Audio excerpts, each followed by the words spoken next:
Wow, what an amazing episode. Now let's get to that moderated discussion. Hi, everyone, and thank you for tuning in to SCAD TV Fest. For 10 years, SCAD TV Fest has brought the best of television and the artists behind it to an international audience of students, fans, and aficionados. My name is Patrick Gomez from Entertainment Weekly, and joining me today are the cast and executive producer of Prime Video's As We See It. Please give a virtual round of applause for showrunner and executive producer Jason Katims, Rick Glassman, Sue Ann Pien, Albert Rutecki, Sosie Bacon, Chris Pang, and Joe Montana. Thank you all so much for joining. I have to tell you, I was lucky enough to get sent this series as part of my job before it was out, and I devoured the entire thing all on one Saturday. And I laughed, I cried. It's such a great piece of work. So congratulations, first and foremost, on all of that. Thank you. Awesome. Thank you. And thank you for being here. Yeah. I can't wait to speak to all of you, but Jason, I'm going to start with you since this started with you. And I'd love for you to kind of set the stage for us in terms of where the germ of this idea started, and what the process was like to get to the point of eventually having all these fantastic people bringing it to life. Yeah. Well, it started with, I have a son who's on the spectrum, and he, at the time I started thinking about doing a show like this, he was just starting to get to be the age of, these characters. And I was sort of looking ahead and wondering what adulthood would be like for him. And I realized there wasn't that as much you hear or see or read about autism in adults as you do about children. And so that made me really interested in the subject matter because it was personal to me. And then I saw this Israeli series on the spectrum, which is what the show is based on, or what inspired the show. And it is really a wonderful show. And from the second I thought Eureka, like that's the thing I want to do. And I thought it was, something that I could bring something to. And I thought that an American version of that show could be, had so much potential. And that's how it got started. I'd love to kind of get the origin story from each of you in the cast as well, to just let us know a little bit about what the process was like of hearing about the project, auditioning for the project, why it became something that you were excited to be a part of. Albert, I'd love to start with you there. I heard about it from my cousin Riley. She was a graduate student and she was out in California, being shown aspects of the film industry, talking to alumni from her school, and one of them worked at NBC and mentioned the show, mentioned they're looking for autistic actors. She knew I wanted to be an actor, that I'm autistic, and I grew up down the block from her. So I was definitely the first person she thought of. She was able to get me she was just able to get me an audition. And they liked me. They liked me. And I loved it. This happened a while later because of COVID and stuff, but when we got episodes 2 through 8, I loved reading them. It was a lot to read them, but I liked what they did with it. I liked it. Well, you're not the only one. Beautiful work. Sue Ann, love to hear your story. Oh my gosh. I have a best friend, and I knew her when she had her son, and he was autistic. And, and we used to have conversations because I would tell her, I have what is formerly called Asperger's. And, and I remember she was crying, and she saw the audition notice. And I think she wrote a very heartfelt letter to the casting director. And then I got this audition, and I had never read a character that I innately connected to. It was I was moved immediately. I remember I cried when I read the breakdown, first of Violet and then the sides. And I felt like, holy cow, like this is like something that I could really tap into from all of my own personal history and experiences, as as a young woman on the spectrum. So it's very kismet. Rick. Incidentally, Albert's cousin Riley reached out to me. No, I'm just kidding. It's a classic. I don't have as interesting as a story. It's a classic tale of, I got an email from my agents saying, would you like to audition for this show? I was diagnosed with autism 5 years ago. A couple of my agents at the time knew about it. And I guess one of them who saw the breakdown submitted me. And then I went in, and now I'm a huge TV star. a really huge, popular, successful podcasting. Take your shoes off is the name of the podcast. TV star.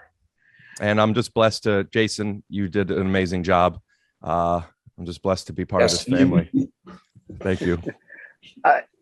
Rick, just as a quick follow to that, when you saw that was the breakdown and that's what they were looking for, was that something you jumped at the opportunity to do? Was it just like any other audition, or did it make you more excited, more nervous? Well, I saw an announcement, deadline article, something Jason Kadam's autism, etc. I was a bit familiar, though I hadn't met you yet, Jason. Nice to meet you. I was familiar with Jason and his story from Parenthood, and I was excited to do this. I wanted to have this audition. So when they sent it to me and they told me just the name of the show, I already knew what this was and I read about it. So I was very excited to do it. Yeah.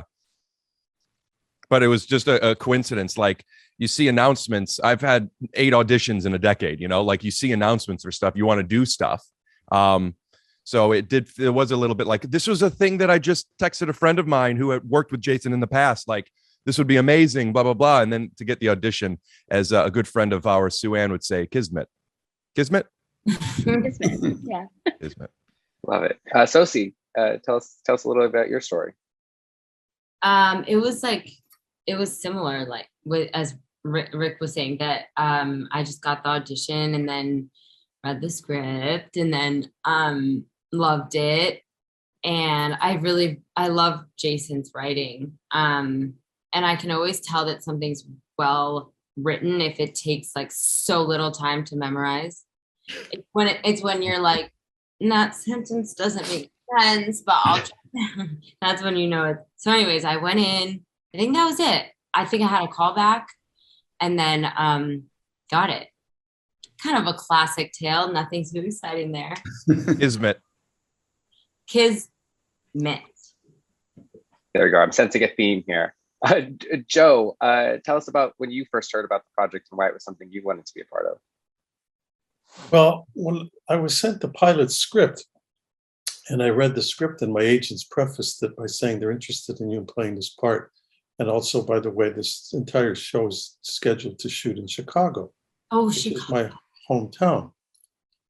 However, there's a saying that people who know me, there's a saying that when the snow blows, Joe goes. So as much as I love Chicago and it's my hometown, I had no real desire to go back, on even a temporary basis. I like to go when I like to go. But I read that pilot script, and I'll also say that I have my 34-year-old daughter. My oldest daughter has autism to a degree, more severe than any of the characters on the show. And when I read that script, I told my agents, I said, they're going to shoot it in Chicago? They said, yeah. I said, I have to take the meeting anyway because I want to meet this guy, Jason Kadams, and tell him that it's probably the best script I've read. One of the best scripts I've read in 50 years in the business, 50 years plus. I was reminiscent of it when I got this first script to the movie Searching for Bobby Fischer years ago. I read that script, and at the end of it, I went, Jesus Christ, I think this is one of the best things I've ever read. And I'd heard they'd offered Ben Kingsley a role in it. And Ben and I had both been in the movie Bugsy, and we were going to a party because the movie had just opened. And I saw him at the party. I said, Ben, did you get a script called Searching for Bobby Fischer? And he goes, yeah. I said, did you read it? He goes, yeah. I go, what do you think? He goes, oh, Joe, I think it's one of the finest scripts I've ever read in my life. I said, fantastic. I said, I'm not crazy. Ben Kingsley loves it. It must be good. And I did it. That's how I felt when I read this pilot. So I took the meeting with Jason, and I think he can confirm that I walked in and said, I'm just here. I don't want to take up a lot of time. I love this script. It's going to be a huge success. It's beautiful. I can relate to it. I laughed. I cried, all of it. I'm not doing it. See ya. But if it, for any reason, it doesn't go to Chicago, give me a call. And the gods must have aligned somehow, because maybe a month or so later, I get a phone call from my agent saying, hey, you know what? That show that's going to shoot in LA. And I didn't hesitate. I said, if he still wants me, I'm in. And it's still one of the best decisions I've made in my life. So what you're saying is, if your tastes are still similar, we just need to get some scripts in front of Ben Kingsley for season 2. There you go. Yeah, well, I don't know how he feels about Los Angeles, though. I can't say where Ben's hot button is, you know what I mean? Fair. Chris, tell us a little bit about getting to As We See It. Yeah, I think my story is kind of similar to Sozie's and Rick's, I guess. It came through, it just appeared in my inbox, but with a little bit of a twist. I haven't actually told this story because I haven't been asked how did I hear about it. It's usually about what drew me to the project. So I don't know if I should tell this story in front of Jason, but I didn't read the email at all. And this was during a week that was I was just really busy and I was traveling. And so I just finished shooting something and I was traveling out. And the last thing on my mind was doing an audition right now because I was packing and doing all these things. And my friend came over to take me to the airport and he goes, oh, I just taped this audition. It's really good. It's this. It's As We See It. Oh, at the time it was called On the Spectrum. So Jason Kadam's done it. He was telling me all about it. I was like, I think I have that audition. I'm not going to do it because I'm going on the plane and I really just could not be bothered. And it was my friend convinced me. He's like, my friend was super punctual and on time and got to my house 2 hours before I needed to leave. And I'm like a last minute person. I don't want to go to the airport and wait for 2 hours. What are you supposed to do this? Hang out in the lounge? Like, I don't enjoy that. I'm going to hang out at home, right? So he's like, why don't we do the tape now? And I was like, no, because I'm tired and I can't be bothered. And then another friend calls me, who's a girl. And she goes, hey, I'm in Hollywood. What are you doing? And I'm like, well, I'm thinking about taping this audition. You want to come read with me? Because it's with my sister. So someone that plays my sister. So she comes over and we do this audition. And it's like what Sozie said. It's like, with good script and also echoing what Joe said, the scenes were so fantastic and they were just so well written that they made sense and you could process them immediately. And it doesn't take you long to make sense of a scene that's written well. And so we just did this thing in about I think we did 2 takes of each scene and I sent it in. And through that process, I learned how amazing it was and how much I wanted to do it. As my friend fills me in on this is what happens in the script. That's a good so illuminating, that story, Chris. I mean, I just learned so much. Oh my God, I love that story. Chris, that's a great friend to have and to keep around. Somebody that tells you just get this done, like trying to help you out, and get work out of you. You also maybe took the role away from them. Yeah, I know, I absolutely did. He was so excited about it. Sorry, Osric, ciao. I love you. He had already not gotten it, right? That's what I thought. No, he had just taped it. He'd just come from taping his version of it. Oh, wow. Wow, we got to get him on my podcast, Take Your Shoes Off, to tell his side of the story. Right. I heard it's a great podcast. I love that story so much. I'm going to be peppering in some questions from the SCAD students. And just in case you aren't aware, the film and TV program at SCAD includes everything from producing and directing to performing arts and sound design, as well as dramatic writing, production design, casting. They cover all of it. So these questions are going to touch on various aspects of what you all have done to get As We See It on our televisions, on our screens. The first question I'm going to pepper in here from them is for you, Jason. You had dealt with autism on Parenthood before, so it's not like the industry was unfamiliar with your ability to tell the story of somebody of people on the spectrum. But can you give a little glimpse into what it was like in terms of pitching this, and were there hesitations or was there excitement? Were there things that were raised as concerns as you were pitching this around town or to Amazon? And do you feel like that the ultimate result is entirely what you had hoped it would have been? Well, it was very right. I mean, comparing it to when we did Parenthood, it was such a different world then. At that point, to do a show where you had a character who was on the spectrum on a broadcast show, and who you said they were on the spectrum, it didn't happen then. So that was like, at that time, it was sort of what was radical about doing that show was just to literally have a character who was on the spectrum, who wasn't a friend or he was somebody in the show for 100 episodes and you watched him grow up. And then with this show, what I really, well, first of all, as I said, I wanted to focus on adulthood because I felt like that wasn't out there. And I also wanted to shift the lens of the show from being, the person on the spectrum being the son or a friend, and make it the other way around, so that the neurodiverse characters are the leads of the show and the other characters are the supporting cast. And that was the thing that was, to me, at the time that I was pitching it, sort of exciting and radical. And then, of course, from that point, once Amazon said they wanted to do the show, to then endeavor to sort of cast it authentically was the other thing that I felt was very exciting to me about what the potential would be for doing the show. And so that's what I was doing. In terms of the Amazon's response was, I pitched it around to numerous places and, got, it's a hard pitch because basically, like, what's your show? Well, it's, 3 people or roommates in an apartment, and that's it. Life happens. It's just going to go through life. It's not like there's not like a big pitch to it other than they're neurodiverse. And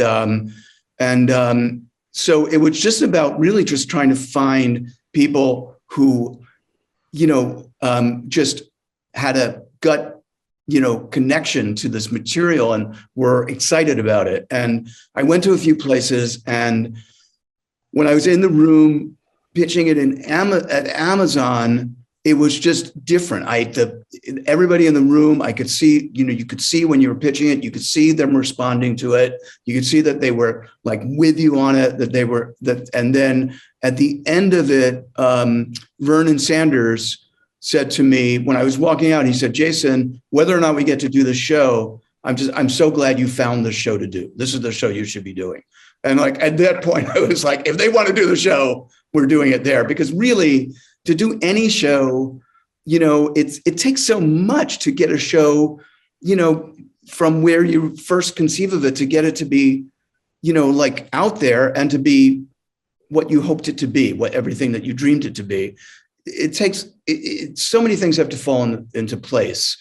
And some of those are the things that you can control. And some of those are just the magical things that you hope happen, which I think really did happen on the show. I mean, they did happen on the show, and you're looking at the magic right now with these actors. And so that was, I felt like, to feel from Amazon their kind of, not just that they wanted to do it, but their passion for it from the get-go made me feel like that was definitely the right home for this show.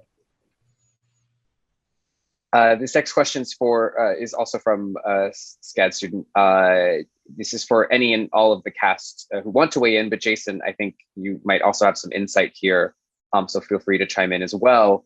They'd love to know, once you were cast in the role, did you add any traits to your character? How much of you ended up infused into the character? Did you bring into it? Obviously, anytime you step into a role, part of yourself is going to be there. But did you bring any of yourself intentionally into these characters? I had when I was in grade school, I had a lot of tics. Some would be there for a month, some are still dormant in me today. I'm just better at suppressing them. And I would always find ways of hiding them.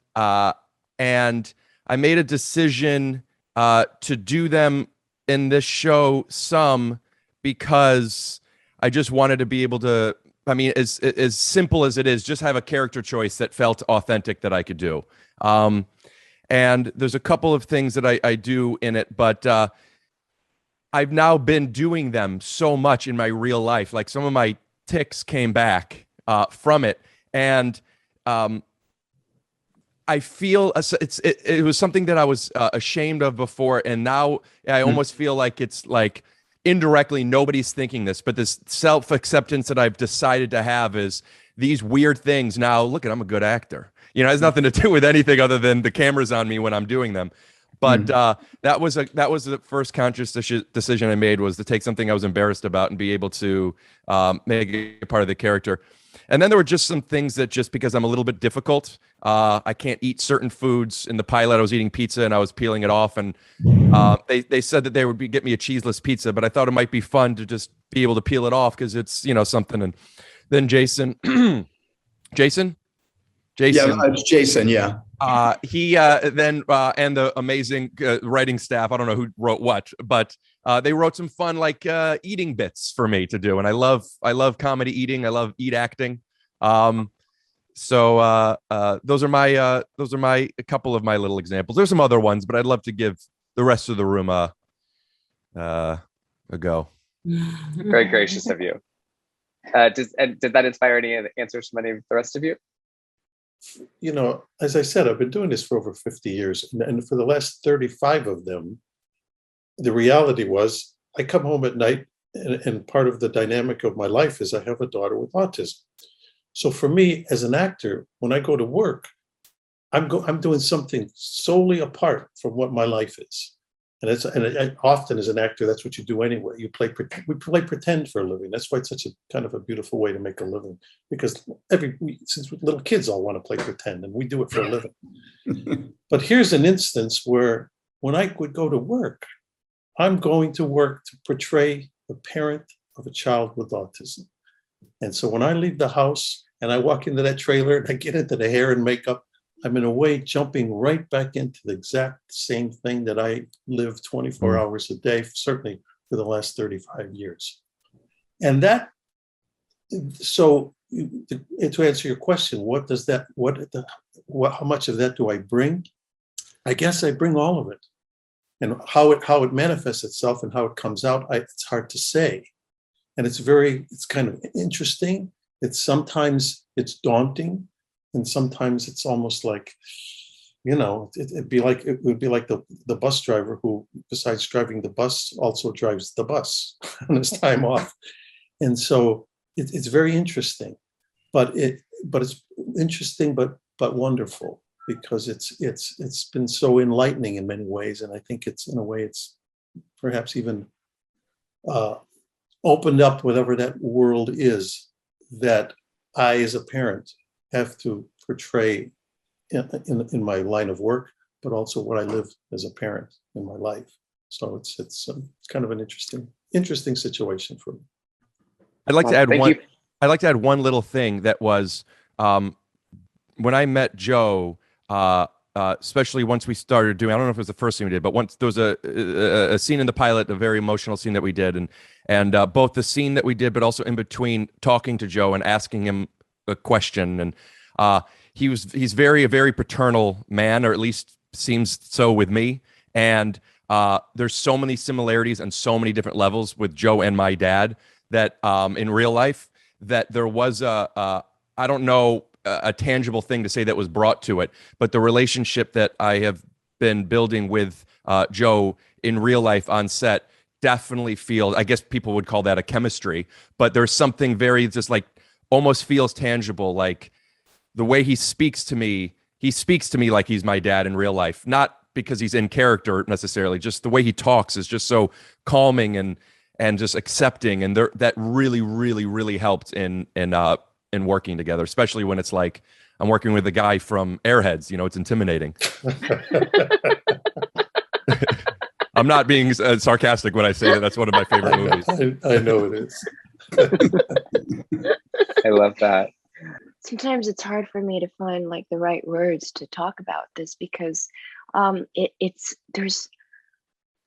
a deeply obviously personal story for me as well. So some of the family dynamics that are written out, even Violet's relationship with Van, it just it hits home in such a authentic and real way. And obviously Violet's core emotional processes, we share that, Sue-Ann. And so a lot of the things, when I'm on set, because this side of me where I act to hide it, right? I've been taught from a very young age that it was unacceptable to find a space and a home in my artistry where the things that I thought could never be revealed are actually admired and wanted, has been deeply cathartic.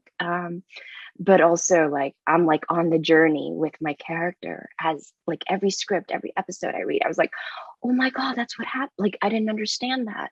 Oh, that's what they're talking about. So, I really hope people who watch the show, autistic or not, that I think there's this discovery again, that happens because I think like Jason said, there's autistic adults, my partner talks about how my dad reminds her of a mix between Albert and Rick, and so it's there's autistic adults that maybe may not even be aware of themselves at a certain level.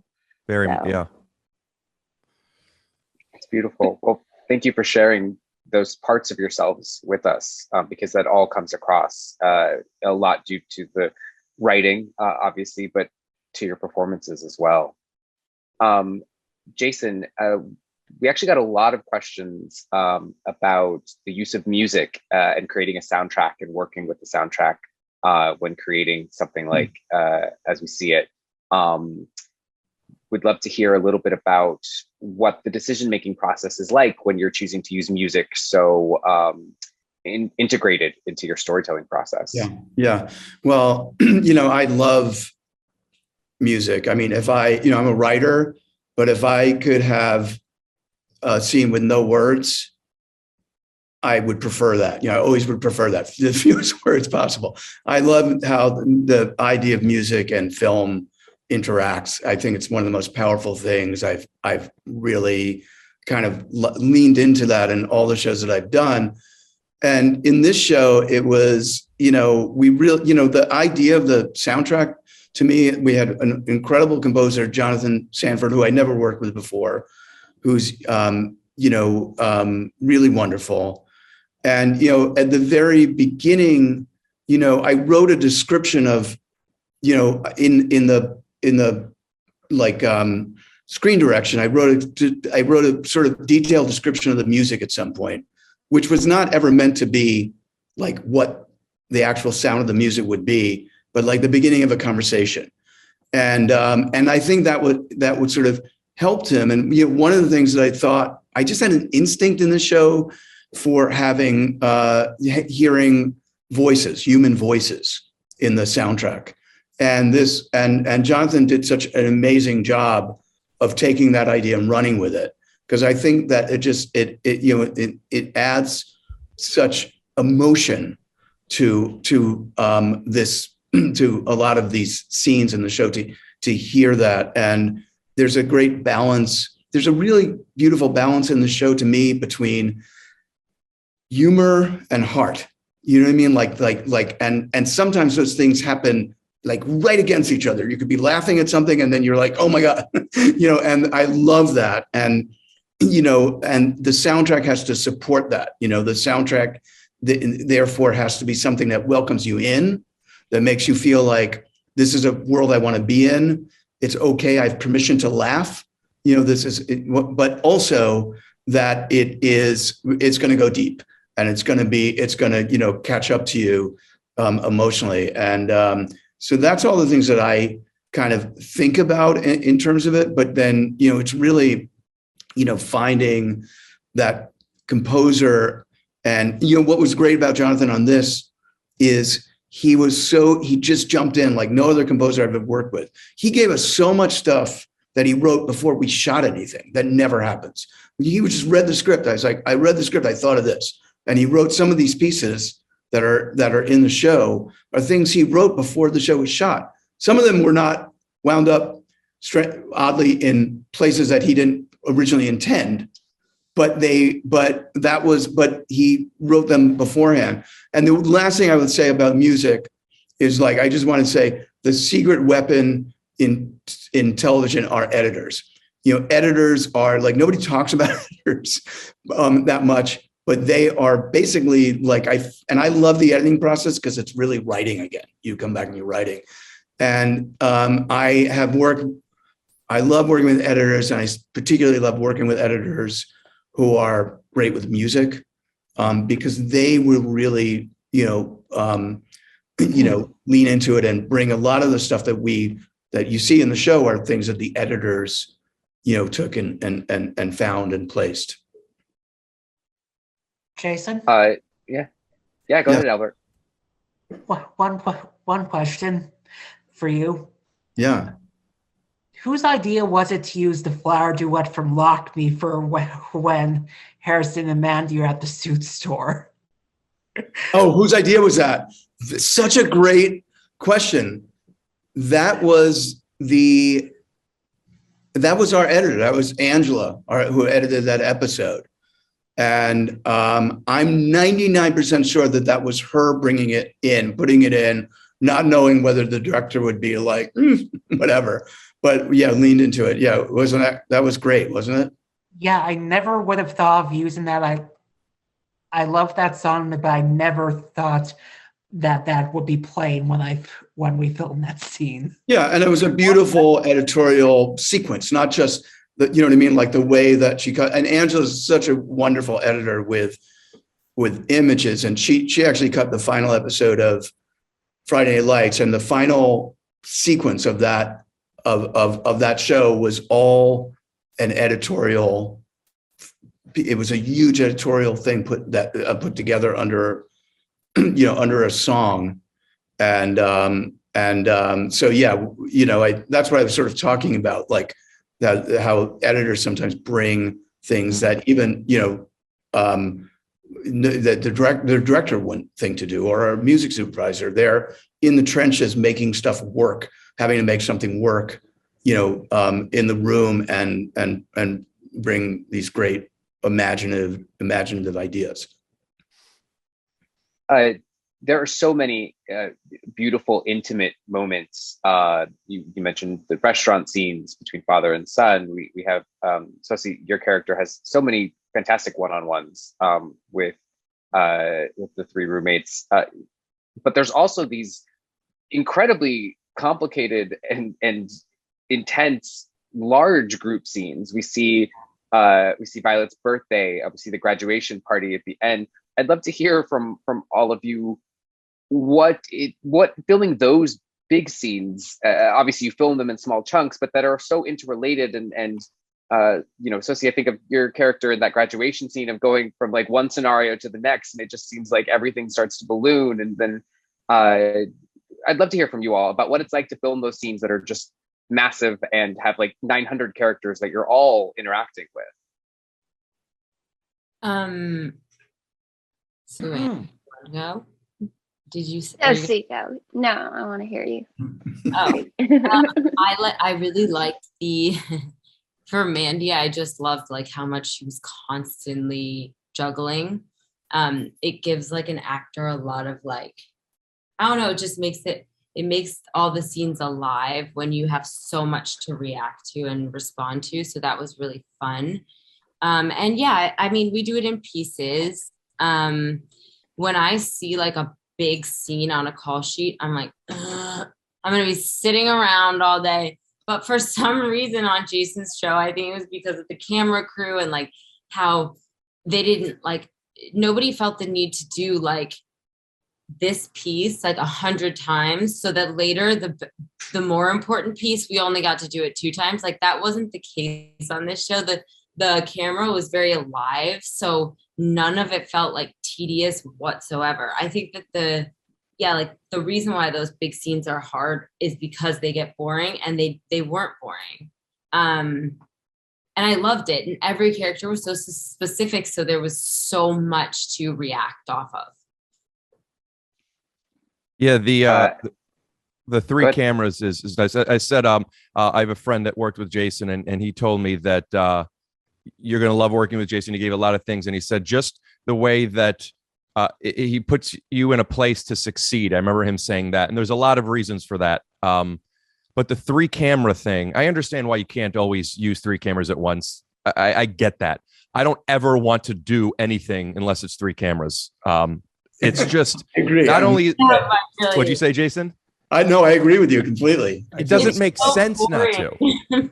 Well, not only does it take longer to do more and more setups with lighting, et cetera, but also by design, we're also doing less takes.